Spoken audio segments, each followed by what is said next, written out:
We are delighted to be joined by Army Chief of Staff General Mark Milley. Home base, of course, so near and dear to the Boston Red Sox. And today, a new treatment option for 9/11 and the victims and the great men and women who serve our country being treated properly. And this is a wonderful, wonderful thing. General, thanks for being with us. Hey, thanks, Dave. Appreciate it. Well, I know you're an athlete. I know you're a hockey player. You played at Princeton. I did. We saw the pitch earlier tonight. I was supposed to get drafted in the NHL, but it didn't happen. You were supposed to get drafted. And there I am.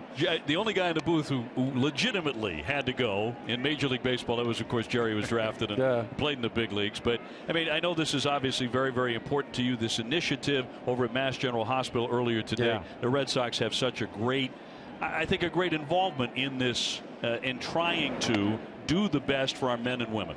Oh, they do, and it's a Red Sox Foundation, Mass General, in partnership. Wounded Warrior group is in partnership, and with the home base. And Jack Hammond, Brigadier General retired Jack Hammond, is the guy who's running the home base program, and they've done a lot of innovative work to help soldiers in need. We've got, over the last 15 years or so, you've got about 3 million soldiers, sailors, airmen, and marine who have worn the uniform, and of them, over 54,000 have been wounded in action physically. But there's some other unknown number, probably between about 500,000 and 1 million, who have a bunch of invisible wounds. And that is really what home base is all about. Can you talk about that, and for those watching our show tonight and seeing you, what some of those are, those invisible wounds of war that you're referencing? Well, some of them can be very, very severe and debilitating to the point where you cannot function on your activities of daily living. Things that, for example, post-traumatic stress syndrome, which is PTSD, that can be a very debilitating thing for some. You can have all kinds of other issues, all the way up to suicide ideations, anxiety, and a bunch of phobias that develop, etc. So there's a wide variety of non-physical wounds that can result as a matter of extreme trauma that you experienced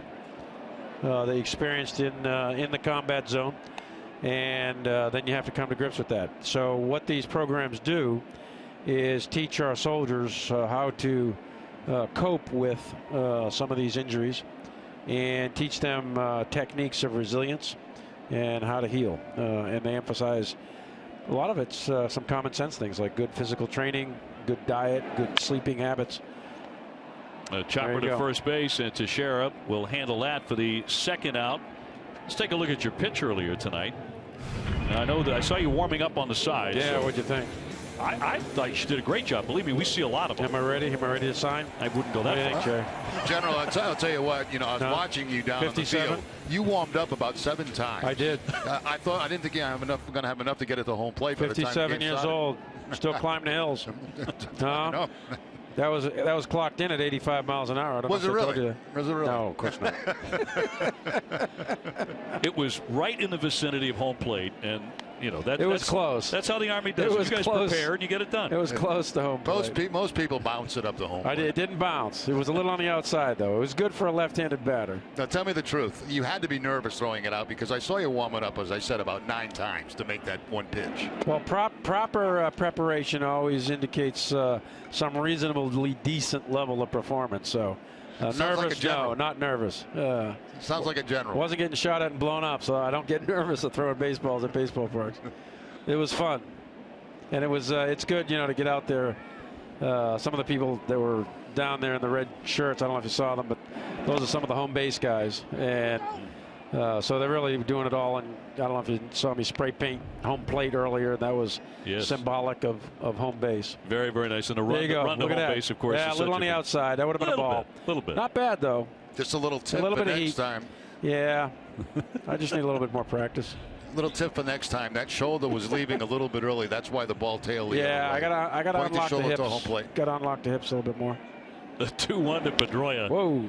So you come up here, with all the good work you've done, you come up here, and that's what you have to take. You have to have your pitch criticized. It's okay. In front of about 1.5 million people. It's okay. If you only knew how much criticism I take on a daily basis. I bet that's true. I prefer analyze, not criticize. That's right. Analyze. Analysis. That's right. Hardcore analysis. Now, I can remember when I was 9 years old, Jim Lomborg, Carl Yastrzemski, Rico Petrocelli, Cardinals. That's Whoa, right. look at that. You're a local guy. 7th game. Yep. A pop 67 up here. World Series. That was a heartbreaker. We'll make the catch for the out. General, there it is. Great treat to have you with us. Hey, Thanks so much. Thank you. Great job Thank here. you. I appreciate it. Thank you, General. You're the best. Thanks, Jay. You be All good. right. We will try. In good hands here tonight. Army Chief of Staff General Mark Milley joining us.